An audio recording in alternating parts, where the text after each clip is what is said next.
Ich bin vom kurdischen Elternverein Yekmal.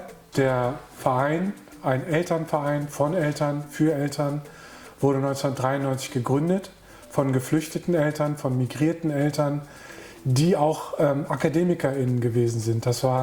Wir haben mehrere Projekte in unserem Antidiskriminierungsbereich. Ein Projekt ist die Anlaufstelle gegen Gewalt und Diskriminierung, vor allem gegen rassistische Gewalt und rassistische Diskriminierung, und auch ein Empowerment- und Teilhabeprojekt Zusammen sind wir stark für Kinder und Jugendliche. Und im Sommerprogramm 2025 haben unsere Kolleginnen tolle Arbeit gemacht und kreativ mit den Kindern zusammengearbeitet, wo sie Spaß haben konnten. Wir bieten viele interessante und attraktive Angebote, die wir von dem 28. Juli bis zum 31. Juli geplant haben. Da haben wir Kochkurs zum Beispiel gemacht. Mit den Kindern haben wir sehr schöne Gerichte gekocht von verschiedenen Ländern. Das haben wir alles zusammen mit den Eltern und die Kindern auch hier gekocht. Die haben sehr viel Spaß daran gehabt.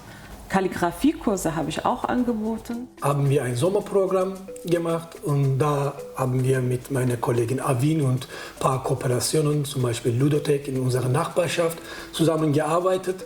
Und da habe ich mit Kindern von Socken Puppen gemacht und danach mit diesen Puppen haben wir ein Theaterstück inszeniert, improvisiert kann man auch sagen, über die Erde, über die Welt, Wasser, Umwelt und natürlich gegen Diskriminierung und Gewalt. Wenn Sie ein Problem haben, Formulare zum Beispiel auszufüllen, wenn Sie zum Beispiel ein Problem, also Diskriminierungsproblem, Gewaltproblem haben, in der Erziehung pädagogisch eine Frage haben, die werden sich an mich wenden. Kinder können jederzeit hierher kommen, ab 15 Uhr, Eltern auch und Jugendlichen. Manchmal haben wir bestimmte Angebote, begrenzt sind und dass man Anmeldung braucht, aber meistens unsere Türen sind auf.